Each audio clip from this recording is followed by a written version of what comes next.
안녕하세요. 맑은 마음 정원입니다. 살다 보면 문득 그런 순간이 찾아옵니다. 소란스럽던 하루가 저물고 혼자 남은 방 안 거울 속 나를 마주하는 순간 왠지 모르게 마음이 시큰해질 때가 있죠.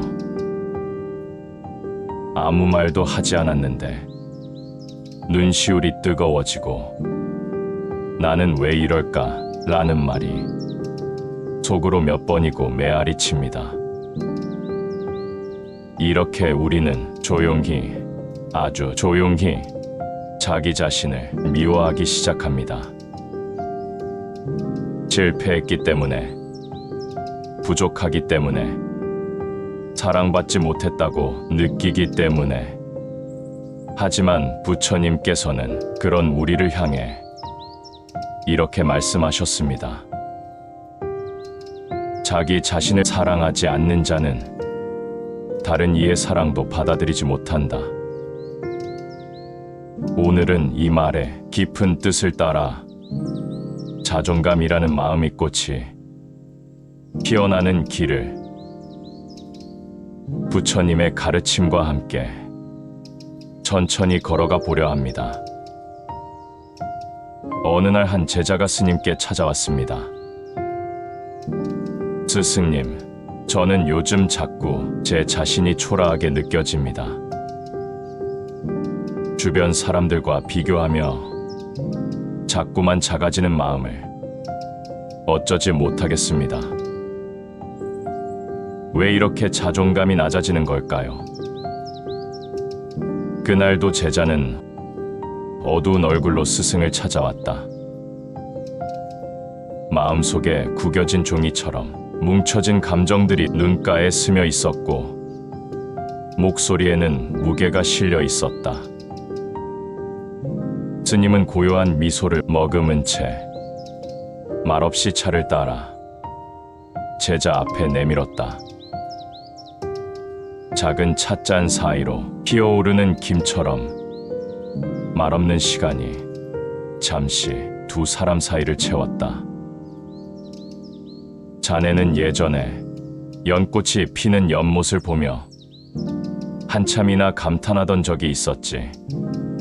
기억하는가? 제자는 고개를 끄덕였다.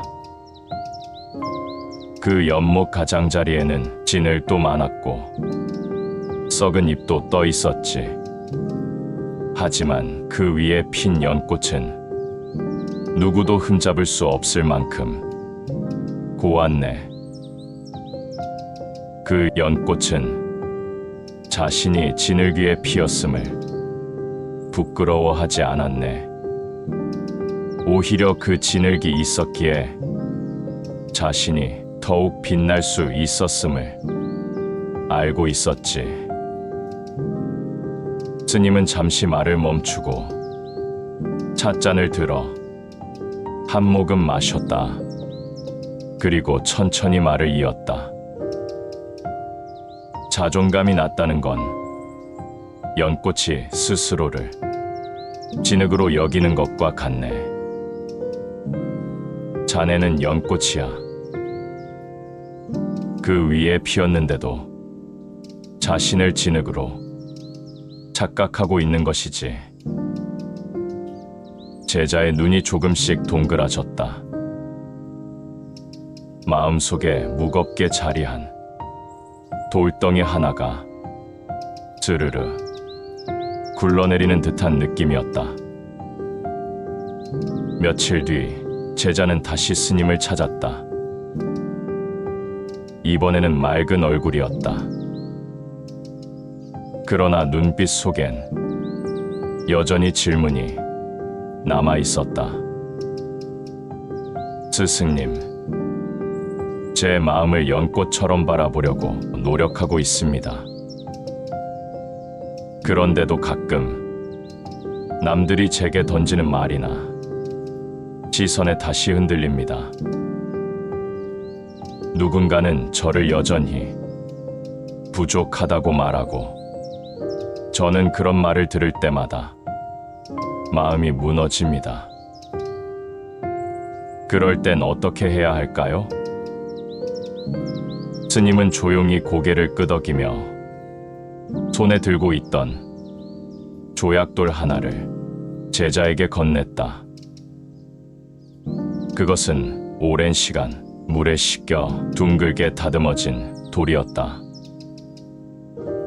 이 돌은 세상의 흐름을 거슬러 싸우지 않았네. 대신 물살에 몸을 맡기며 부드럽게 깎여왔지. 사람들의 말도 그와 같네. 그것에 맞서 싸우려 하지 말게. 대신 그 말이 스쳐 지나가도록 두게. 그리고 자네의 중심은 자네 스스로가 지키게. 제자는 그 말을 가만히 곱씹었다.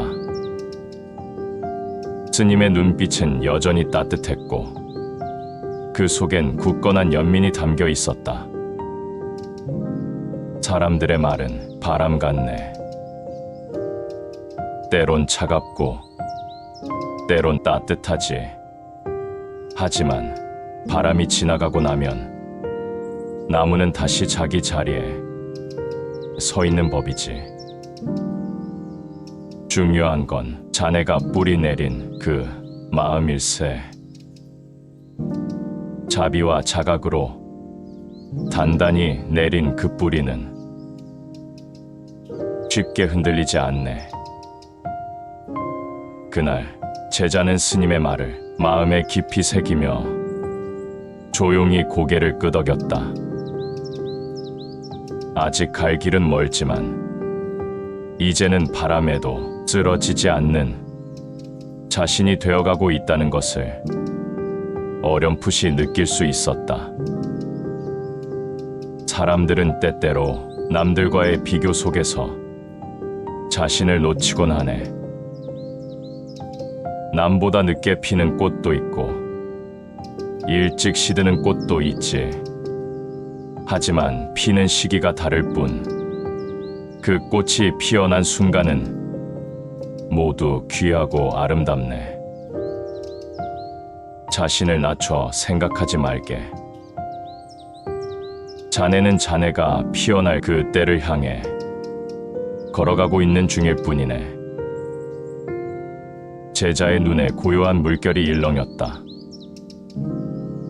울컥 차오르던 감정이 부드러운 스승의 말 속에서 서서히 가라앉았다. 스님은 마지막으로 조용히 한마디를 덧붙였다. 부처님께서도 말씀하셨지. 자신을 해치는 생각은 남이 주는 고통보다 더 깊은 상처를 남긴다. 마음을 가꾸는 일이 수행이네. 자신의 마음을 더 이상 학대하지 말고 자애로 감싸 안아주게. 그게 자존감을 회복하는 첫걸음일세. 제자는 고개를 숙였다. 이번에는 부끄러움이 아닌 따뜻한 깨달음으로. 그날 제자의 마음 속에서 무너졌던 무언가가 조용히 다시 세워지기 시작했다. 어쩌면 그것은 있는 그대로의 나를 향한 연민이었는지도 모른다. 스님은 조용히 창밖을 바라보았다. 바람에 흔들리는 대숲의 소리가 고요한 대화를 감싸 안았다. 자네에게 들려주고 싶은 이야기가 하나 있네. 오래전 부처님 곁에도 자네와 비슷한 아픔을 품은 여인이 있었지. 제자는 조용히 고개를 들었다. 스님의 이야기에 귀를 기울였다. 그 여인의 이름은 칸타카였네. 그녀는 어려서부터 아름답지 않다는 말로 상처를 받으며 자라났지. 얼굴이 평범하다는 이유로 키가 작다는 이유로, 목소리가 낮다는 이유로 사람들은 그녀를 쉽게 조롱하고 평가했네. 그녀는 늘 다른 사람과 비교당하며 살았고, 그 비교 끝에 남은 건 자기를 향한 깊은 미움뿐이었지. 그러던 어느 날, 그녀는 우연히 부처님이 설법하시는 자리에 함께하게 되었네. 부처님께서 자비를 설하던 자리였지.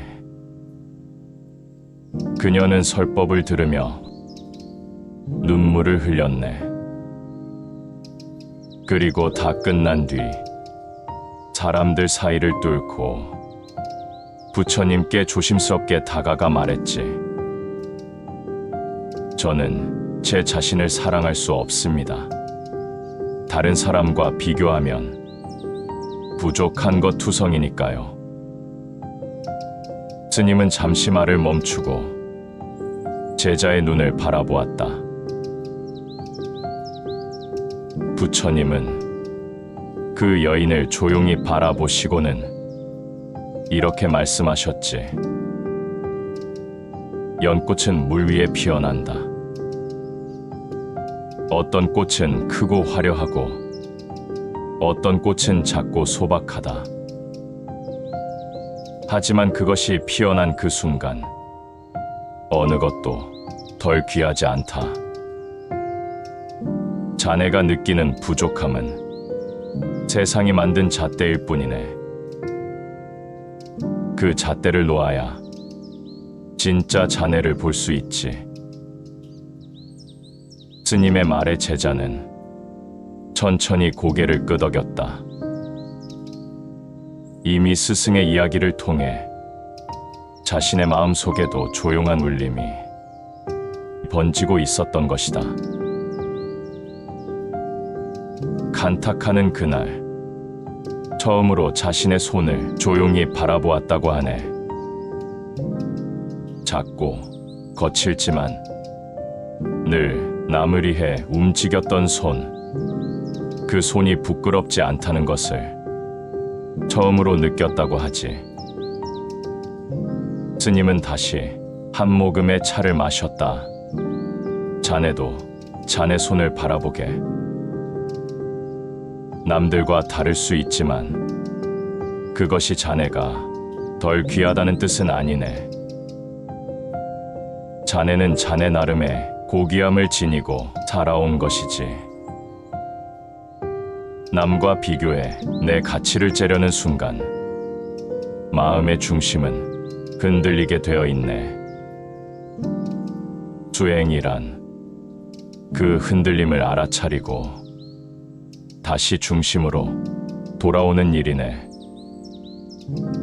제자는 조용히 손을 들어 바라보았다. 그 손 위에 스승의 말이 고요하게 내려앉았다.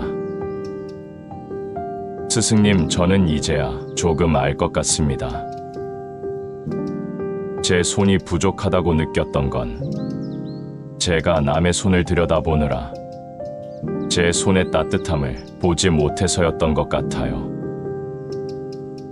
하지만 지금 보니 이 손은 제가 살아온 시간만큼이나 많은 것을 품고 있었네요.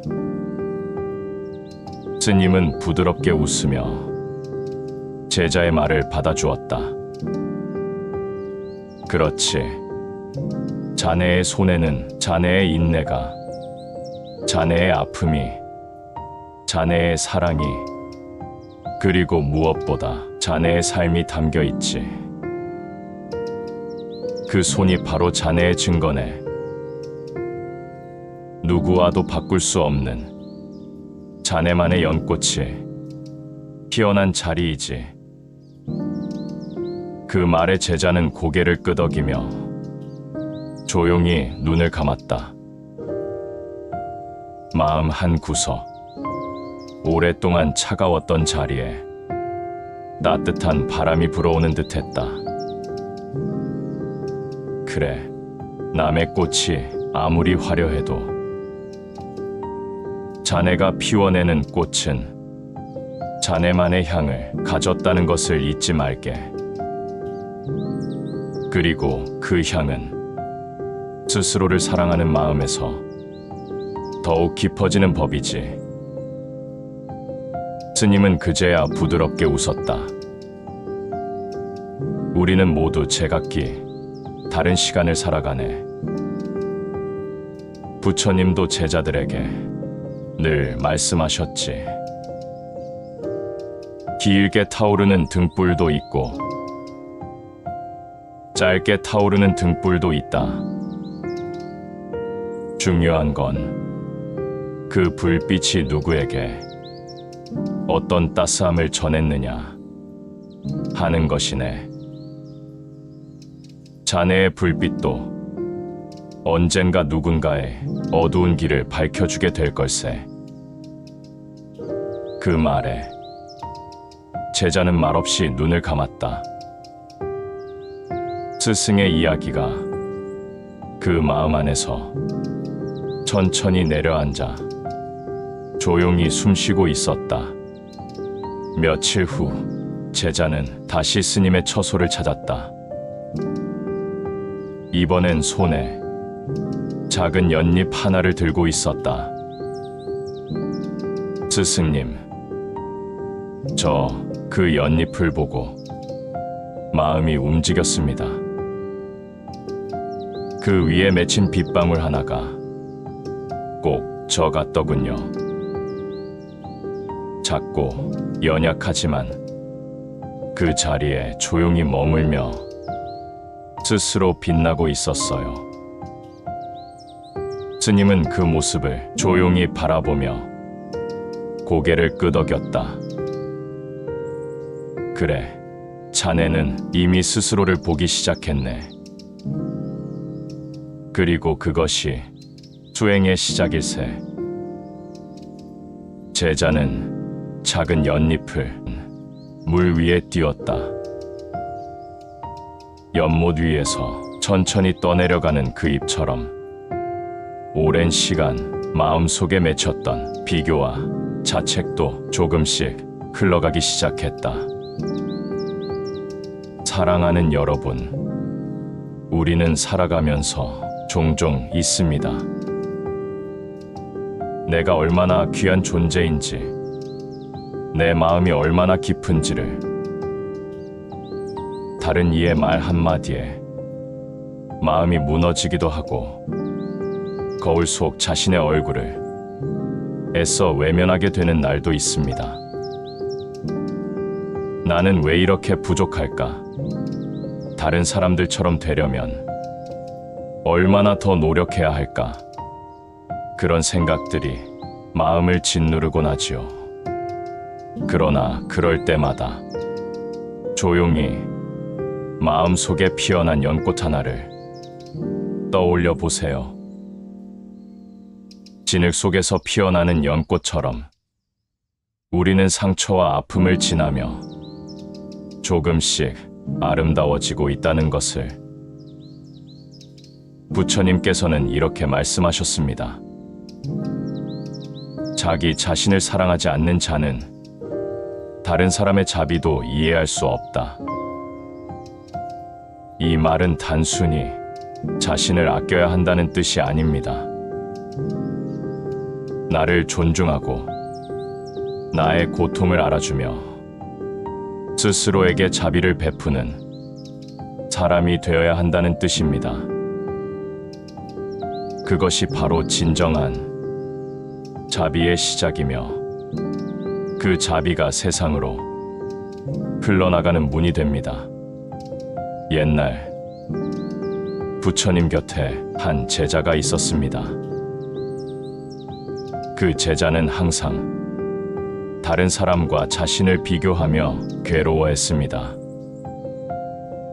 저 사람은 저렇게 지혜롭고 저 사람은 저렇게 부지런합니다. 저는 아무것도 제대로 하지 못하니 제 존재가 무의미한 것 같습니다. 그때 부처님께서는 제자에게 이렇게 말씀하셨습니다.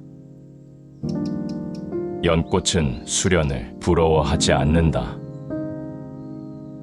수련은 연꽃이 되려고 하지 않는다. 그들은 각자의 자리에서 피어나며 서로의 아름다움을 빛낸다. 그 말씀을 듣고 제자는 눈물을 흘리며 고개를 숙였습니다.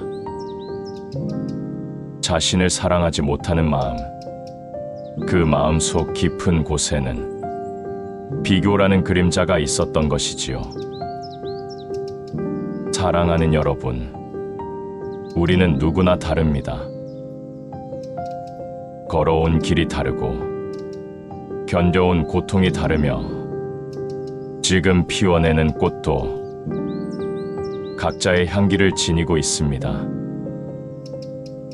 당신이 지금 겪고 있는 아픔도 그 모든 과정도 당신이라는 존재를 더욱 깊이 있게 만들어가는 길일지 모릅니다. 그래서 오늘은 잠시 멈춰서 자신에게 말해보면 어떨까요? 그동안 수고했어. 참 열심히 살아왔구나. 많이 힘들었지. 그래도 잘 견뎠어. 그 작은 말 한마디가 당신의 마음에 고요한 연못이 되어 자비라는 연꽃을 피워낼 것입니다. 부처님께서는 또 이렇게 말씀하셨습니다. 모든 존재는 사랑받을 자격이 있다. 자신조차도 예외는 아니다. 자신을 사랑하는 일이 자비의 시작이기에 오늘 하루 내가 나를 이해하고 내가 나를 안아주는 시간이 되기를 바랍니다. 여기 맑은 마음 정원에서는 여러분의 마음이 작은 숨결 하나하나로도 충분히 귀하고 아름답다는 사실을 기억하게 해드리고 싶습니다. 비록 세상은 빠르게 흘러가고 많은 사람들이 성과와 기준으로 평가하지만 우리의 진정한 가치는 있는 그대로의 나로부터 시작된다는 것을 이제 영상을 마치며 부처님의 말씀을 다시 전합니다. 타인을 해치지 않고 자신을 해치지 않으며 자비를 잊지 않는 삶, 그것이 가장 고귀한 삶이다. 이 말씀처럼 당신의 삶이 자비로 빛나기를, 당신의 마음이 평안으로 물들기를 진심으로 기도합니다. 지금까지 맑은 마음 정원이었습니다. 이 영상이 당신의 마음에 작은 연꽃 하나로 남기를 바랍니다. 끝까지 함께 해주셔서 진심으로 감사합니다. 당신의 하루가 자비와 평안 속에 머물기를 기도하며 우리는 또 다음 영상에서 만날 것입니다. 그때까지 부디 당신 자신을 따뜻하게 안아주세요.